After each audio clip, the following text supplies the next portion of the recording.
সড়কপথে চাঁদপুরের উদ্দেশ্যে রওনা দিয়েছেন প্রধানমন্ত্রী। উদ্বোধন করবেন খাল খনন সহ কয়েক প্রকল্প, পথসভা সহ যোগ দেবেন দলীয় সমাবেশে। আজ ঐতিহাসিক ফারাক্কা দিবস। বিরূপ প্রভাবে ক্ষতিগ্রস্ত পুরো দেশ। পানির ন্যায্য হিস্যা আটকে আছে রাজনীতির বৃত্তে। চাঁপাইনবাবগঞ্জে প্রস্তুত ২.৫ লক্ষাধিক কোরবানির পশু। হাড় ভাঙা পরিশ্রমের ফল নিয়ে আশাবাদী খামারিরা। ভারতীয় গরু প্রবেশে পথে বসার শঙ্কা। এবং ফেনীতে জোড়া তালির বাঁধে বাড়ছে শঙ্কা। বর্ষা ঘিরে নদী ভাঙন আতঙ্কে লাখো মানুষ। স্থায়ী ও টেকসই বাঁধ নির্মাণের দাবি ভুক্তভোগীদের।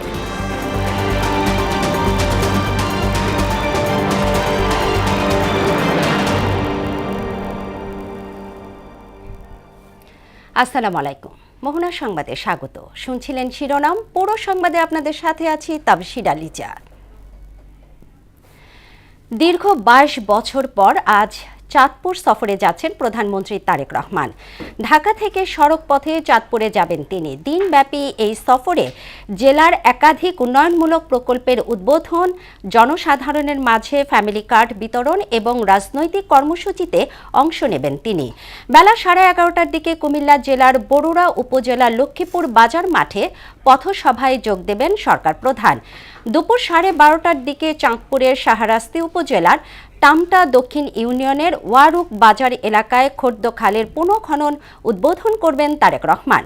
সফরের শেষ পর্যায়ে বিকেল 5টায় চাঁদপুর ক্লাবে আয়োজিত জেলা বিএনপি সাংগঠনিক সভায় যোগ দেবেন এবং সন্ধ্যা 6:30টায় সড়ক পথে ঢাকার উদ্দেশ্যে রওনা দেবেন তারেক রহমান।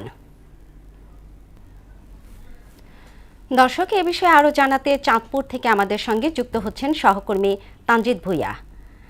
তানজিদ, যেমনটা বলছিলাম, প্রধানমন্ত্রীর আগমনকে ঘিরে সার্বিক পরিস্থিতি আমাদেরকে আপনি জানাবেন।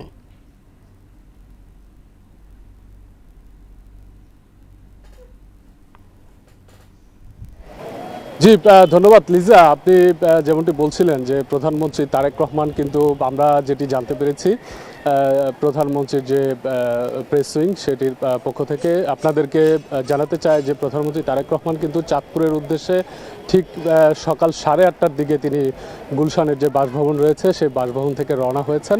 আমি এরই মধ্যে আছি যে চাঁদপুরে যেখানে খাল খনন করবেন শাহ মাহমুদপুর, সেই খাল খননের যে স্থলে এখানে কিন্তু নিরাপত্তার যে বিষয়টি রয়েছে সেই নিরাপত্তা ব্যবস্থা কিন্তু বেশ জোরদার করা হয়েছে বলা চলে। এবং এখানে যে স্থানীয় নেতাকর্মীদের যে উচ্ছ্বাস উদ্দীপনা সেটি কিন্তু দেখতে পেয়েছি। আমরা একটি বিষয় জানিয়ে রাখি, তার আগে কিন্তু প্রধানমন্ত্রী তারেক রহমান এবং বিএনপি চেয়ারম্যান তারেক রহমান তিনি কিন্তু যে কুমিল্লার যে বরুড়ার যে জায়গা রয়েছে সেখানে কিন্তু তিনি পথসভায় কথা বলার কথা রয়েছে, ভাষণ দিবেন তিনি। তারপরেই কিন্তু চাঁদপুরের যে শাহরাস্তি সেখানে কিন্তু তিনি এই খাল খনন কর্মসূচিতে অংশ নেবেন। তারপরেই কিন্তু এই চাঁদপুরের শাহ মাহমুদপুর যে এখানে রয়েছে সেখানে কিন্তু এসে তিনি খাল খননে অংশ নেবেন। তারপরে আরও কয়েকটি কর্মসূচি রয়েছে, ফ্যামিলি কার্ড উদ্বোধন সহ আরও কিছু ওনার যে কর্মসূচি, প্রধানমন্ত্রী তারেক রহমান ওনার কর্মসূচিতে অংশ নেবেন। স্থানীয় যেই নেতাকর্মীরা রয়েছে এবং স্থানীয় জেলা বিএনপি এবং জেলার অঙ্গ এবং সহযোগী সংগঠনের নেতাকর্মীরা সেখানে কিন্তু অংশ নেবেন। আমি একটু বিষয় জানিয়ে রাখি, এখানে আমাদের যিনি সহকর্মী রয়েছেন মোহাম্মদ ফাহাদ, ওনার সাথে একটু জানতে চাই যে এখানে প্রধানমন্ত্রী তারেক রহমান আসা উপলক্ষে এখানে স্থানীয় নেতাকর্মীদের মাঝে কেমন উচ্ছ্বাস এবং কেমন উদ্দীপনা বা সার্বিক যে বিষয়টি সেটি আমরা জানার চেষ্টা করব। হ্যাঁ জি, বলুন। জি, চাঁদপুরে মূলত মাননীয় প্রধানমন্ত্রী তারেক রহমান কিন্তু 22 বছর পরে চাঁদপুরের যে আগমন, এটা মূলত চাঁদপুরবাসীর দীর্ঘদিনের আকাঙ্ক্ষা ছিল এবং এই আগমনকে ঘিরে কিন্তু চাঁদপুরবাসীর দীর্ঘদিনের যে আনন্দ এবং তাদের কিছু দাবিও আছে। সবচেয়ে বড় বিষয় হলো, চাঁদপুরের সবচেয়ে দুঃখের বিষয় হলো যে নদী ভাঙ্গন। তারা স্থানীয় নেতাকর্মীরা সহ সাধারণ মানুষ আশা করছে যে তারেক রহমানের এই সফর যেন তাদের একটি আনন্দের উল্লাস এবং তাদের বহুদিনের আকাঙ্ক্ষা হয়তো পূরণের খুব দ্বারপ্রান্তে। এবং এই স্থানীয় নেতাকর্মী থেকে শুরু করে প্রতিটা ওয়ার্ড থেকে উপজেলা থেকে ইতিমধ্যেই কিন্তু জেলা জুড়ে খণ্ড খণ্ড মিছিলের মাধ্যমে কিন্তু নেতাকর্মীরা জড়ো হতে শুরু করেছে। এবং আমরা যদি জানিয়ে রাখি যে শুধু জেলা প্রশাসনের পক্ষ না, শুধু এবং জেলা বিএনপির পক্ষ থেকেও কিন্তু ইতিমধ্যে বিভিন্ন নিরাপত্তা এবং স্বেচ্ছাসেবকদের মাধ্যমে কিন্তু শৃঙ্খলার জন্য তারা কাজ করে যাচ্ছেন বলে আমাদেরকে জানিয়েছেন।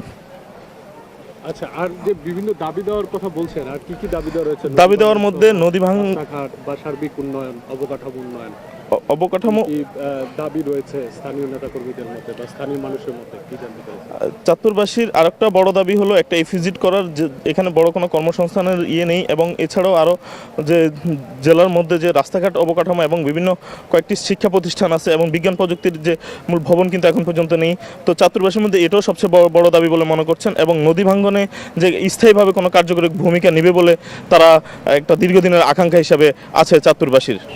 জি, ফাহাদ, ধন্যবাদ। আমরা এতক্ষণ জানতে পেরেছিলাম, জানার চেষ্টা করেছিলাম এখানে যিনি আমাদের সহকর্মী রয়েছেন ফাহাদ, ওনার কাছে যে স্থানীয় নেতাকর্মী সহ স্থানীয় মানুষের কি দাবি দেওয়া রয়েছে। আপনারা এর মধ্যে জানেন যে এই বিএনপি নির্বাচনী ইশতেহারের অংশ হিসেবে কিন্তু এই সারা বাংলাদেশে 20,000 কিলোমিটার খাল খনন কর্মসূচির অংশ হিসেবে কিন্তু আজকে প্রধানমন্ত্রী তারেক রহমান চাঁদপুরের উদ্দেশ্যে রওনা হয়েছেন, এবং এই যে কয়েকটি কর্মসূচির মধ্যে দুটি খাল খনন কর্মসূচি, এই খাল খনন কর্মসূচির মধ্যে সারা বাংলাদেশের যে নির্বাচনী ইশতেহার এবং কৃষি বিপ্লব থেকে শুরু করে বন্যা পরিস্থিতির উন্নয়নের যে বিএনপি সরকারের যে সার্বিক, সেটি কিন্তু উঠে আসছে। তো এই ছিল আমার কাছে চাঁদপুরের শাহ মাহমুদপুর থেকে সর্বশেষ। জি তানজিদ, আপনাকে ধন্যবাদ। আজ ঐতিহাসিক ফারাক্কা দিবস। ফারাক্কা বাঁধের ফলে দেখা দিচ্ছে খরা, বন্যা ও নদী ভাঙন। এতে দুর্ভোগ নিত্যসঙ্গী হয়ে উঠেছে এ জনপদের মানুষের। পানির ন্যায্য হিসাব পেতে চুক্তি হলেও তা কেবল রাজনীতির উপজীব্য হয়েই আছে, বদলায়নি পরিস্থিতি। রাজশাহী থেকে মেহেদী হাসান শ্যামলের প্রতিবেদন, জানাচ্ছেন মাহমুদা আক্তার। উজানের বাঁধ, ভাটিতে শূন্যতা, গঙ্গার পানির উপর নির্ভরশীল বাংলাদেশ, কিন্তু এর নিয়ন্ত্রণ ভারতের হাতে। 1996 সালের গঙ্গা পানি বন্টন চুক্তি অনুযায়ী বাংলাদেশের ন্যূনতম 35,000 কিউসেক পানি পাওয়ার কথা থাকলেও মার্চ এপ্রিলে তা নেমে আসে 25 থেকে 30,000-এ। আমাদের এইখানে যেহেতু ওয়াটারের মানে আপস্ট্রিমের যেইটুকু ওয়াটার ছাড়ে আমাদের ফারাক্কা ব্যারেজ থেকে, তো তার উপর ডিপেন্ড করে আমাদের এইখানে যে ওয়াটার অ্যাভেলেবিলিটি থাকে সেটা আমরা মেজার করে থাকি। পানির এই ঘাটতির সরাসরি প্রভাব পড়ায় দক্ষিণ পশ্চিমাঞ্চলে লবণাক্ততা বেড়ে শুকিয়ে যায় গড়াই, মহানন্দা, পাগলা ও পুনর্ভবা নদী। সংকটে পড়ে কৃষি ও মৎস্য। কারণ বাংলাদেশের পানি পাওয়ার অধিকার অবশ্যই আছে ডাউনস্ট্রিম হিসেবে, কিন্তু তারা তাদের স্বার্থটা দেখছে, বাংলাদেশের স্বার্থটা হয়তো সেই ক্ষেত্রে যতটুকু পাওয়ার কথা সেটা পাচ্ছেন না। গবেষকরা বলছেন নদীর স্বাভাবিক প্রবাহ বাধাগ্রস্ত হওয়ায় এই অঞ্চলের পরিবেশ ও প্রতিবেশে নেতিবাচক প্রভাব পড়েছে। আমরা যে পরিমাণ পানি পাওয়ার কথা ছিল বা যে পরিমাণ পানি স্বাভাবিকভাবে ন্যাচারাল যদি বাঁধ না থাকতো অবশ্যই কন্ট্রোল হতো না, তখন একটা ন্যাচারাল প্রকৃতিতে আসতো। যেহেতু বাঁধ দেওয়া হয়েছে, প্রবাহটা নিয়ন্ত্রিত হচ্ছে। পানির প্রবাহের কারণে তাদের প্রজনন থাকার কথা সেটি কিন্তু ব্যাপকভাবে বিঘ্নিত হয়েছে, যার কারণে মেঘনা বা বঙ্গোপসাগরের সংলগ্ন নদীগুলোতে ইলিশের যে প্রোডাকশন যেভাবে বাড়ছে, পদ্মার কিন্তু ঠিক অন্যভাবে ঠিক কমতেই আছে। পানির ব্যবহার ও কারিগরি প্রশ্ন তুলে এই চুক্তির নবায়ন ঝুলে যেতে পারে বলে শঙ্কা নদী গবেষকদের। 25 বছর আগের চুক্তি বা 30 বছর আগের চুক্তিকে নবায়ন করতে হলে কিছু সংশোধন প্রয়োজন। অবশ্যই জাতীয় স্বার্থের দিকে লক্ষ্য রেখে এবং বর্তমান বাস্তবতার প্রতি খেয়াল রেখে বর্তমান অর্থনৈতিক অবস্থা, সামাজিক বা রাজনৈতিক প্রেক্ষাপট সবগুলোকে বিবেচনায় নিয়েই চুক্তি করা উচিত। ন্যায্য হিসাব পেতে আলোচনার পাশাপাশি প্রতিদিনই কূটনৈতিক চাপ তৈরির পরামর্শ আন্তর্জাতিক সম্পর্ক বিশ্লেষকদের। আগামী ডিসেম্বরে যখন চুক্তির মেয়াদটা শেষ হয়ে যাবে, তার আগেই আমাদের যে উদ্যোগটা নিতে হবে যে আমরা পরবর্তীতে এই চুক্তিটা যদি নবায়ন করি কিংবা এটার নতুন একটা চুক্তি করতে চাই, তাহলে অবশ্যই সেই চুক্তিতে যেন মিনিমাম ওয়াটার শেয়ারিং এর যে গ্যারান্টি ক্লজ সেটা যেন থাকে। 1996 সালে স্বাক্ষরিত 30 বছর মেয়াদী গঙ্গা পানি বন্টন চুক্তির মেয়াদ চলতি বছরের ডিসেম্বরেই শেষ হচ্ছে। তাই গঙ্গার পানির ন্যায্য হিস্সা নিশ্চিত করতে এখন প্রয়োজন কার্যকর কূটনীতি ও বাস্তবভিত্তিক চুক্তি। মাহমুদা আক্তার, মোহনা সংবাদ। ঈদুল আজহাকে কেন্দ্র করে চলছে ট্রেনের অগ্রিম টিকিট বিক্রি। আজ ঈদ যাত্রার চতুর্থ দিন দেয়া হচ্ছে 26 মে টিকিট। যাত্রীদের সুবিধার্থে শতভাগ আসনের টিকিট অনলাইনে বিক্রি করা হচ্ছে। সকাল 8টায় বাংলাদেশ রেলওয়ের পশ্চিমাঞ্চলে চলাচলকারী ট্রেনগুলোর আসনের টিকিট বিক্রি শুরু হয়েছে, আর দুপুর 2টায় পূর্বাঞ্চলে চলাচলকারী ট্রেনগুলোর আসনের টিকিট বিক্রি শুরু হবে। এ বিষয়ে আরও জানাতে কমলাপুর রেল স্টেশন থেকে যুক্ত হচ্ছেন আমাদের সহকর্মী উষা ফেরদৌস। উষা, ঈদকে কেন্দ্র করে অগ্রিম টিকিট বিক্রির তথ্য আমাদের জানাবেন। সেই সাথে টিকিট কালোবাজারি সহ কোনো ধরনের অনিয়ম হচ্ছে কিনা সেটাও জানতে চাই।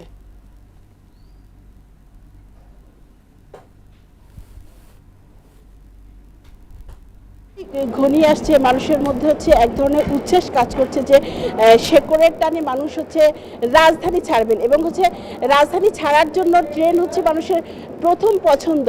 যে হচ্ছে অনলাইনে যে টিকিটগুলো অলরেডি বিক্রি শুরু হয়েছে সেগুলো হচ্ছে কিনছে, এবং আমি সকাল থেকে অনেক যাত্রীর সাথে কথা বলেছি, তারা বলেছে যে হচ্ছে এবারের অনলাইনে যে টিকিটগুলো দেওয়া হচ্ছে সেগুলোতে তেমন কোনো হচ্ছে কালোবাজারি নাই কিংবা অনিয়ম নাই, এবং তারা এটাই প্রত্যাশা করছে যে যেন হচ্ছে অনিয়ম এবং হচ্ছে কালোবাজারি যেন না থাকে। এবং হচ্ছে আজকে যেই টিকিটগুলো দেওয়া হচ্ছে সেই টিকিটও আমরা দেখেছি যে সকাল 8টায় টিকিট দেওয়া শুরু হয়েছে। সেই টিকিটগুলোতে হচ্ছে মানুষ সকাল থেকে অনলাইনে, যেহেতু শতভাগই অনলাইনে, তো মানুষ ঘরে বসেই কিন্তু হচ্ছে অনলাইনে টিকিট কিনছেন, এবং হচ্ছে যাদের যা সামর্থ্য, কেউ প্রথম শ্রেণী দ্বিতীয় শ্রেণী সেরকম কিনছেন। এবং আমরা প্ল্যাটফর্মে আসার পর যেটি দেখেছি যে অন্যান্য বছর যেরকম হতো যে টিকিট কাউন্টারে প্রচণ্ড ভিড়, লম্বা লাইন সেগুলো ছিল, তবে এই 2-1 বছর ধরে হচ্ছে আমরা সেটি দেখছি না, মানুষের ভোগান্তি কমেছে অনলাইনে। তবে গত বছর আমরা মানুষের সাথে কথা বলে, যারা যাত্রী ছিল তাদের সাথে কথা বলে জানতে পেরেছি যে প্রথমেই ঢুকেই মানে টিকিট বিক্রি শুরুর প্রথমে অনলাইনে হচ্ছে হিট করার সাথে সাথে অনেক সময় দেখা যেত যে মানে খুব ভোগান্তি, যে টিকিট পাচ্ছে না, কিংবা হচ্ছে কেউ কালোবাজারির অভিযোগ করেছেন যে অনলাইনেও কালোবাজারি হয়। তো এবার আমরা শুরু থেকে এই পর্যন্ত আমরা যতজন যাত্রীর সাথে কথা বলেছি তারা বলেছে যে না, এবারে হচ্ছে ভোগান্তি অনেকটাই কম এবং হচ্ছে টিকিট পাওয়া যাচ্ছে, এখন পর্যন্ত অ্যাভেলেবেল পাওয়া যাচ্ছে। তো এবং বাংলাদেশ রেলওয়ে যে সেবা সেটি তারা আরও হচ্ছে উন্নত চাচ্ছে, কারণ হচ্ছে আজকে আমরা প্ল্যাটফর্মে এসে অনেকজন যাত্রীর সাথে কথা বলেছি, তারা বলেছে যে গত কয়েকদিন থেকে আসলে অনেকগুলো ট্রেনের শিডিউল বিপর্যয় হচ্ছে, এবং হচ্ছে তারা কিছু হচ্ছে এখানকার যে সেবা সেইটা নিয়ে অসন্তোষ জানিয়েছে। তো তারা আশা করছেন যে যেহেতু নতুন সরকার, তারা হচ্ছে রেলের সেবাটা মানুষের দোরগোড়ায় পৌঁছে দিবে এবং মানুষের যাত্রাটাকে স্বস্তির করবে। তো এই ছিল কমলাপুর থেকে আমার কাছে সর্বশেষ। উষা, আপনাকে ধন্যবাদ। ঈদুল আজহা উপলক্ষে চাঁপাইনবাবগঞ্জে প্রস্তুত রয়েছে 2.5 লক্ষাধিক পশু। এরই মধ্যে প্রিয় পশু হাটে তুলতে সম্পূর্ণ প্রস্তুত খামারিরা। সারা বছর হাড় ভাঙা পরিশ্রমের ফল ভালো হবে এমন আশা তাদের। প্রাকৃতিক উপায়ে ও দেশীয় স্বাস্থ্যসম্মত খাবারের মাধ্যমে গরু মোটাতাজাকরণে খামারিরা এখন ব্যস্ত। তবে শেষ মুহূর্তে ভারতীয় গরু প্রবেশ করলে পথে বসার আশঙ্কা তাদের। প্রতিনিধি শহীদুল ইসলাম এবং নাসিম আলীর প্রতিবেদন, জানাচ্ছেন ডলি বিনতে মনোয়ারা। দিন যতই ঘনিয়ে আসছে, কোরবানির ঈদ ঘিরে ব্যস্ততা বাড়ছে চাঁপাইনবাবগঞ্জের পশু খামারিদের। বাড়তি যত্ন আর পরম মমতায় প্রিয় পশুকে শেষ সময়ে হাটের জন্য প্রস্তুত করছেন তারা। জেলায় এবার প্রস্তুত আছে 2,26,050টি পশু, আর চাহিদা হচ্ছে 1,67,202টি। উদ্ধৃত্ত 58,848টি পশু দেশের বিভিন্ন জেলার চাহিদা মেটাবে এমন আশা সংশ্লিষ্টদের।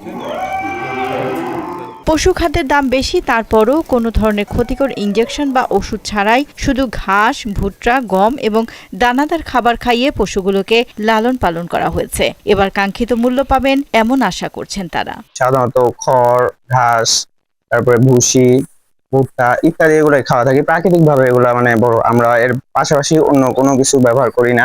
বাজারে ক্রেতাদের চাহিদা বা চোখে একটা সৌন্দর্য লাগে, এই কারণে হচ্ছে মূলত আমরা গরুগুলোকে তৈরি করছি।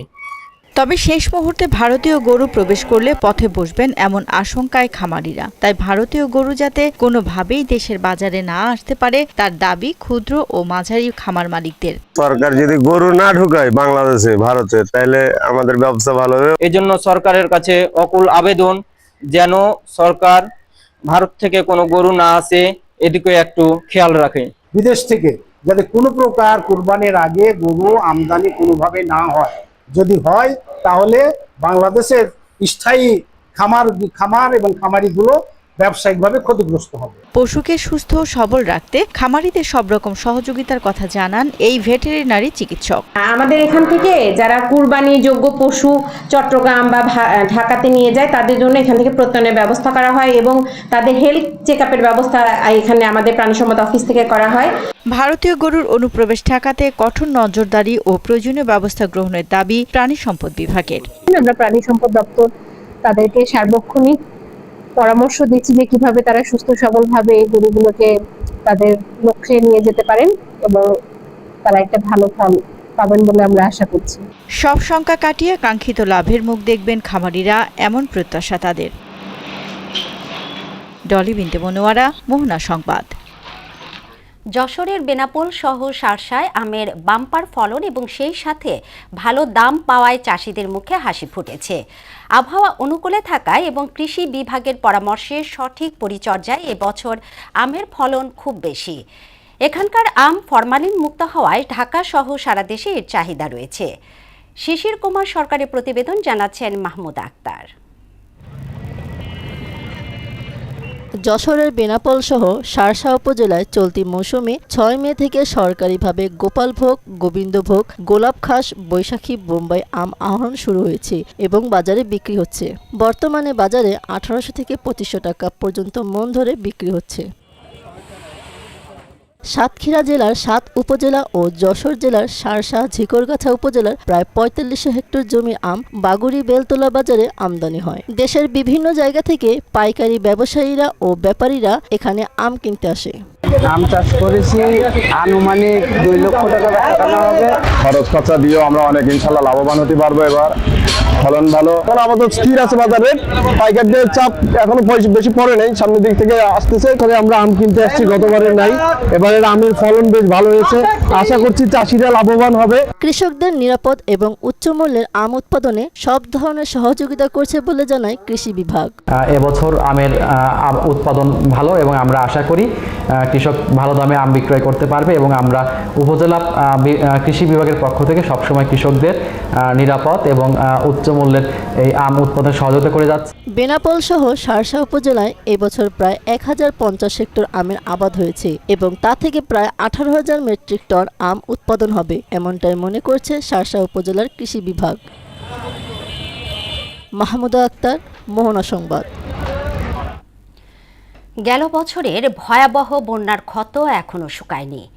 এরই মধ্যে ঘনিয়ে আসছে বর্ষা, কিন্তু ফেনীর মুহুরী, কহুয়া ও সিলোনিয়া নদীর ভাঙা বাঁধ মেরামতে জোড়াতালির কাজ নিয়ে ক্ষোভে ফুঁসছেন স্থানীয়রা। জেলার উত্তরাঞ্চলে লাখো মানুষ আবারও বন্যার আতঙ্কে দিন কাটাচ্ছেন।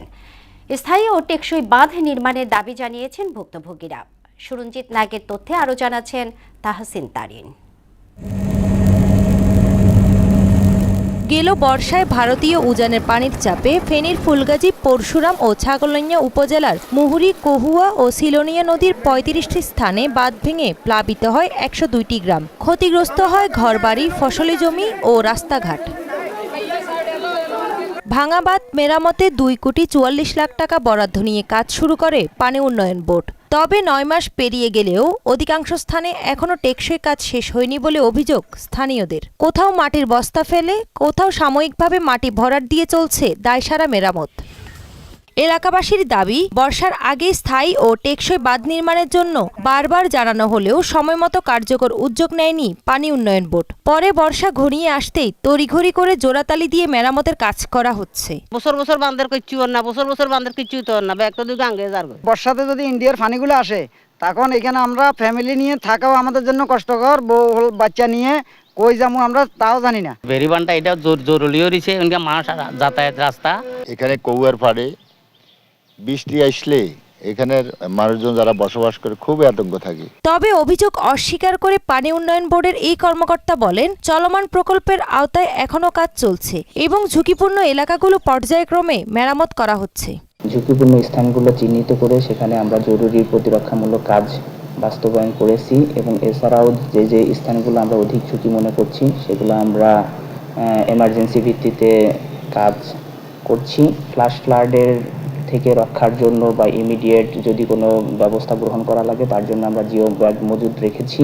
বর্ষা সামনে রেখে আবারও জোড়াতালির বাঁধ দেখে আতঙ্কে দিন কাটছে নদীপাড়ের বাসিন্দাদের। তাদের একটাই দাবি, ত্রাণ নয়, প্রতি বছর বন্যার অভিশাপ থেকে রক্ষায় নির্মাণ করতে হবে স্থায়ী ও টেকসই বাঁধ।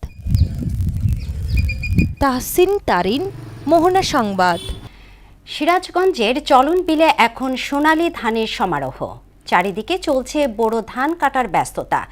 তবে ধানের ফলন ভালো হলেও মুখে হাসি নেই কৃষকের। ডিজেল ও সার বীজের চড়া দামের সঙ্গে পাল্লা দিয়ে বেড়েছে শ্রমিকের মজুরি। সব মিলে উৎপাদন খরচ বাড়লেও বাজারে ধানের দাম কম থাকায় লোকসানের শঙ্কায় দিন কাটছে প্রান্তিক চাষিদের। সরকারের কাছে ন্যায্য মূল্যে ধান বিক্রির দাবি জানিয়েছেন কৃষকরা। সোহেল রানা প্রতিবেদন, জানাচ্ছেন মিশাল বিনতে আনোয়ার। শস্য ভাণ্ডার খ্যাত সিরাজগঞ্জের চলন বিলে দিগন্তজোড়া মাঠে এখন বাতাসে দোল খাচ্ছে সোনালী ধানের শীষ। ভোর থেকে সন্ধ্যা পর্যন্ত বিরতিহীন চলছে ধান কাটা ও মাড়াইয়ের কাজ। কেউ শ্রমিক নিয়ে, কেউ আধুনিক যন্ত্রে, আবার কেউ পরিবারের সদস্যদের নিয়ে ব্যস্ত সময় পার করছেন। আবহাওয়া অনুকূলে থাকলেও পুরো মৌসুম জুড়ে ডিজেল ও সেচ সংকটে নাজেহাল ছিলেন কৃষকরা। পাম্পে ঠিক মতন তেল পাওয়া যায় নাই এবং বিদ্যুৎ থাকে নাই, ঠিক মতন পানি সেচতে পারি নাই, পানির মধ্যে পড়ে আছে বৃষ্টির কারণে। বিঘা প্রতি সার, বীজ ও কীটনাশকের দাম ছিল চড়া, তার উপর ধান কাটা শ্রমিকের বাড়তি মজুরি। কিন্তু সেই তুলনায় ধানের দাম অনেক কম। এমন পরিস্থিতিতে লোকসান এড়াতে সরাসরি সরকারের কাছে ন্যায্য মূল্যে ধান বিক্রির দাবি জানিয়েছেন কৃষকরা। শ্রমিকের দাম বেশি, সারের দাম বেশি, তেলের দাম বেশি, গারস্থর কিছুই দেখতেছে না। কামলা দেখ মনের দাম অনেক বললো, আপনার 7,000 8,000 টাকা বিঘা। আর এক বিঘা খেতে দিলে ওই সব খেতে 6 মণ 7 মণ বেশি ধান হবে, তাহলে কৃষকের কি থাকবে ওখানে? ধান দিচ্ছেন 700-800 টাকা মন, এইভাবে ধান বেশি তো আমাদের কৃষক আমরা বাঁচতেছি না। গভর্নমেন্টের কাছে দাবি যে আমাদের যেন ধানের দামটা ন্যায্য মূল্য আমরা পাই। সরাসরি যেন আমরা সরকারের কাছে আমরা নিজেই জানি বেচতে পারি হাই দামে। হাটের পাইকাররা বলছেন বাজারে ধানের মান ভেদে প্রতি মণ বিক্রি হচ্ছে মাত্র 700 থেকে 1200 টাকায়, যা উৎপাদন খরচের তুলনায় একেবারে নগণ্য। 700 থেকে 900 টাকা পর্যন্ত। আর এতে ছিল 29 ধান, এতে ছিল 900 থেকে 1000 টাকা পর্যন্ত। আর এতে কাঠের দাম ছিল 1100 থেকে 1250 পর্যন্ত। ডিজেল সংকটে ফলনের কোনো প্রভাব পড়বে না বলে দাবি করেন এই কর্মকর্তা। বড় আবাদের সময় ডিজেলের একটি বর্ধিত চাহিদা বা যুদ্ধের কারণে একটি সমস্যা ছিল, তো এই শেষে আসলে কোনো সমস্যা হবে না। আমাদের একটি প্রযুক্তি আছে অল্টারনেট ওয়েটিং এবং ড্রাইং, সেটি করলে আসলে ধানের ফলন আরও ভালো হবে। দেশের মোট চালের চাহিদা 3% পূরণ করে সিরাজগঞ্জ। চলতি মৌসুমে জেলায় 1,41,800 হেক্টর জমিতে বোরো আবাদ হয়েছে, যেখান থেকে 6,17,000 মেট্রিক টন চাল উৎপাদনের লক্ষ্যমাত্রা নির্ধারণ করেছে কৃষি বিভাগ। মিশাল বিনতে আনোয়ার, মোহনা সংবাদ। এবার সারা দেশে অনুষ্ঠিত সভা সমাবেশ নিয়ে প্রতিনিধিদের পাঠানো তথ্যচিত্রের ডেস্ক রিপোর্ট। সংরক্ষিত নারী আসনের সংসদ সদস্য ডক্টর নীলুফার চৌধুরী মনিকে সংবর্ধনা দিয়েছে জামালপুর প্রেস ক্লাব। জয়পুরহাটের 5 বিবিতে আস্থা নামের স্বেচ্ছাসেবী সংগঠন কয়েক শতাধিক গরিব, অসহায় ও ছিন্নমূল মানুষের মাঝে ঈদের নতুন জামা কাপড় বিতরণ করেন। খুলনা জেলা শিল্পকলা একাডেমির আর্ট গ্যালারিতে আবৃত্তি স্কুলের আয়োজনে দিনব্যাপী সাংস্কৃতিক অনুষ্ঠানের উদ্বোধন করেন খুলনা সিটি কর্পোরেশনের প্রশাসক নজরুল ইসলাম মঞ্জু। পশ্চিমবঙ্গে মুসলিম নির্যাতন এবং যুক্তরাষ্ট্র বাংলাদেশ বাণিজ্য চুক্তির প্রতিবাদে ফরিদপুরে বিক্ষোভ মিছিল ও সমাবেশ করেছে জমিয়তে উলামায়ে ইসলামী বাংলাদেশ ফরিদপুর জেলা শাখা। নড়াইলে ছাত্রদলের নতুন আহ্বায়ক ঘোষণা করায় আনন্দ মিছিল অনুষ্ঠিত হয়েছে। মাহমুদ আক্তার, মোহনা সংবাদ। সভ্যতার শুরুটাই রহস্যে ঘেরা, হোক সৃষ্টি কিংবা অনাসৃষ্টি। এসব প্রাকৃতিক দৃশ্য জন্ম দিবে হাজার প্রশ্নের, ভাবাবে পৃথিবী নিয়ে। যা দেখলে মনে হবে প্রকৃতি দেবী নিজ হাতে এঁকেছেন। এসব প্রাকৃতিক সৃষ্টি মনে করিয়ে দেয় পৃথিবী কতটা অসাধারণ আর রহস্যময়। বিশ্বের সেই সপ্তাশ্চর্য প্রাকৃতিক বিষয় থাকছে ঐশী আলমের প্রতিবেদনে। আকাশের ক্যানভাসে আঁকা এক জাদুকরী দৃশ্য, নাম অরোরা বা মেরুজ্যোতি। উচ্চ অক্ষাংশের মেরু অঞ্চলে যখন সূর্য থেকে ছুটে আসা উচ্চ শক্তির কণাগুলো পৃথিবীর বায়ুমণ্ডলের সাথে সংঘর্ষ ঘটায়, তখন তৈরি হয় এই বর্ণিল আলোর ঝলক, সবুজ, গোলাপি, বেগুনি, যেন প্রকৃতির নিজস্ব লাইট শো। এবার পাড়ি দেওয়া যাক যুক্তরাষ্ট্রের অ্যারিজোনায়। কলোরাডো নদীর দীর্ঘদিনের ক্ষয়প্রাপ্ত ভূমিরূপের ফল এই গ্র্যান্ড ক্যানিয়ন। বিশালতা আর গভীরতার এক অনন্য নিদর্শন। এর প্রতিটি স্তর যেন লাখ লাখ বছরের ইতিহাসকে ধারণ করে আছে। অস্ট্রেলিয়ার কুইন্সল্যান্ড উপকূল বরাবর অবস্থিত গ্রেট ব্যারিয়ার রিফ, এটি শুধু বিশ্বের বৃহত্তম প্রবাল প্রাচীরই নয়, এটি এতটাই সুবিশাল যে মহাকাশ থেকেও একে দেখা যায়। এই জলজ বাস্তুতন্ত্রটি অসংখ্য সামুদ্রিক জীবনের আশ্রয়স্থল, যা আমাদের সমুদ্রের অফুরন্ত জীবনের বৈচিত্র্যকে তুলে ধরে। সমুদ্র থেকে এবার ব্রাজিলের সৌন্দর্য, রিও ডি জেনেরোর বন্দর। এর চারপাশের মনোমুগ্ধকর পাহাড়, সুগারলোফ মাউন্টেন এবং কোপাকাবানা সৈকতের প্রাকৃতিক বিন্যাস একে পৃথিবীর অন্যতম আকর্ষণীয় প্রাকৃতিক বন্দরের মর্যাদা দিয়েছে। প্রকৃতি যেন তার সকল সৌন্দর্য এখানে উজাড় করে দিয়েছে। এবার প্রকৃতির এক চরম চ্যালেঞ্জের দিকে, মাউন্ট এভারেস্ট। নেপাল ও চীনের সীমান্তে হিমালয় পর্বতমালার এই সর্বোচ্চ শৃঙ্গটি শুধু উচ্চতার জন্যই নয়, এর দুর্গম সৌন্দর্যও অভিযাত্রীদের যুগে যুগে টেনে এনেছে।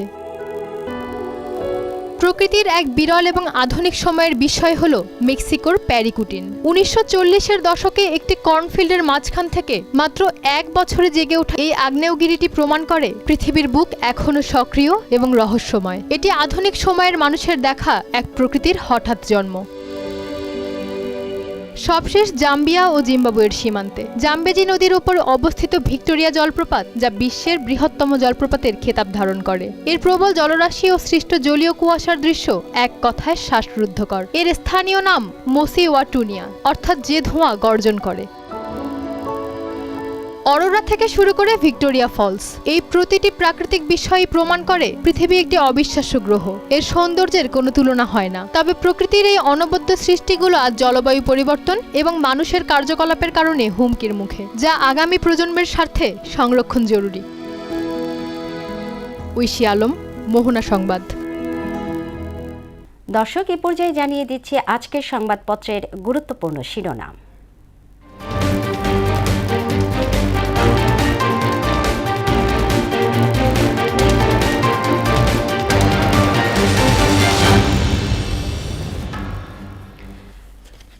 শুরুতেই প্রথম আলো শিরোনাম করেছে, হাসপাতালে হামের রোগী কমছে না, শিশুরা খেলতে চায়, মাঠ কোথায়?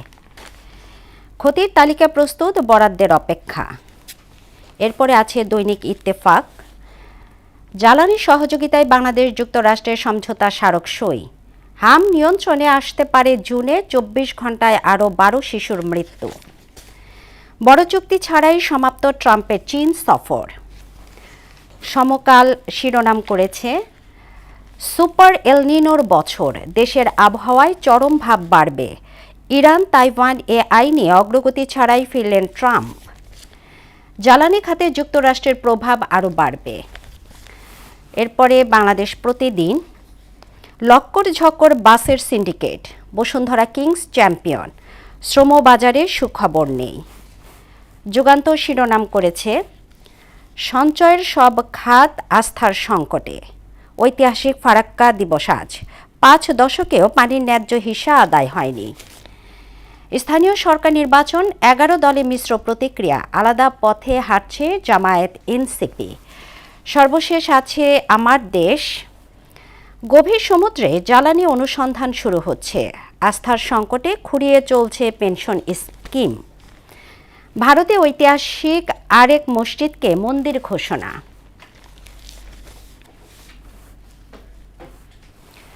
দর্শক, এই ছিল সংবাদপত্রের গুরুত্বপূর্ণ শিরোনাম। শেষ করছি মোহনা সংবাদ, তবে যাবার আগে শিরোনামগুলো আরও একবার।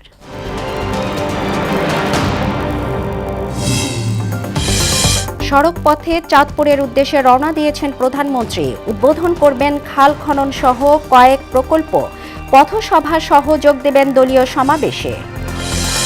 আজ ঐতিহাসিক ফারাক্কা দিবস, বিরূপ প্রভাবে ক্ষতিগ্রস্ত পুরো দেশ, পানির ন্যায্য হিসা আটকে আছে রাজনীতির বৃত্তে।